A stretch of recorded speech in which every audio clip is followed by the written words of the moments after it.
Allah Resulü sallallahu aleyhi ve sellem sahih hadiste buyurur ki, insan bedeninde bir et parçası var. Eğer o salamat olarsa bütün beden salamat olar. Eğer o xarab olarsa bütün beden xarab olar. Bilin və agah olun ki, o qəlbdir. Deməli, qəlb insan bədənində bir padşah rolunu oynayır ki, bütün bədən üzvləri hamısı ona tabedir. Onun əmrlərini yerinə yetirib icra edirlər. Və bu padşahın da doğru düzgün hökmlər verib qərarlar çıxarması üçün orada iki əsasın cəmləşməsi mühümdür. Bunlardan birincisi qəlbin Allahı və Allahın sevdiklərini sevməsidir. Və bu sevginin, bu məhəbbətin insanın qəlbinə hakim kəsilərək hökmləri verməsidir və başqa bütün məhəbbətlərin, bütün əməllərin də bunun üzərində tərtib olunması.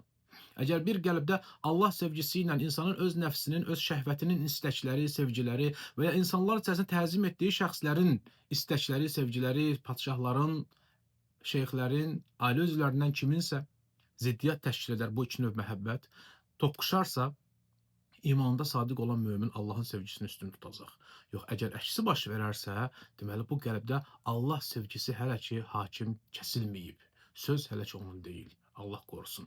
İkinci məsələ isə qəlbin düzgün olması üçün Allahın əmr və qadağalarına təzim edib onları uca tutmaq. Çünki əmr və qadağalara təzim etmək, əmr və qadağa edənə təzim etməkdən qaynaqlanır, oradan gəlməkdədir.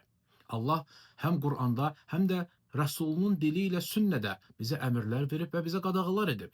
Və biz o əmrləri və qadağaları yerinə yetirdikdə həm daxilən, həm zahirən bunları icra etməliyik. Daxilən o əmr və qadağaları sevərək, onlara təzim edərək, onları uza tutaraq, səhih niyyətlə, ixlasla və s.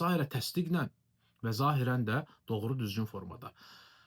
Və bu xüsusda İki əməl iş var ki, onlara riayət etmək mühümdür. Bunlardan birincisi, əmr və qadağaları icra etdikdə, yerinə yetirdikdə, əvvəldə saydıqlarımızla ixlasla, niyyətlə yanaşı, nə burada çətinləşdirərək həddi aşmamaq, ifrata varmamaq, nə də ki, bunları, bu əmr və qadağaları küçümsəyən, orada səhlənkarlığa varan səbəblər gətirməmək, o səbəblərlə o əmr və qadağaların dəyərini aşağı salmamaq, orta yol tutmaq.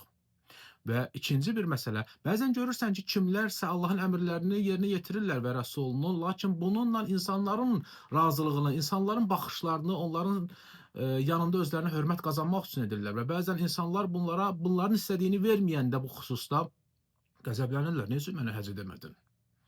Və ikinci bir məsələ, bəzən də qadağaları tərk eləyirlər və qadağanı tərk eləyəndə də o qadağanın özünə təzim edərək, Allaha təzim edərək yox, insanların gözündən düşmək qorxusuna görə o şeyi tərk edir. Və bu insan hələ ki Allahın əmr və qadağalarına təzim etməyib. Allahın əmr və qadağalarına təzim etmək, o əmr və qadağaları Allahın razılığını qazanmaq, Allah məhəbbətini qazanmaq üçün yerinə yetirməkdir.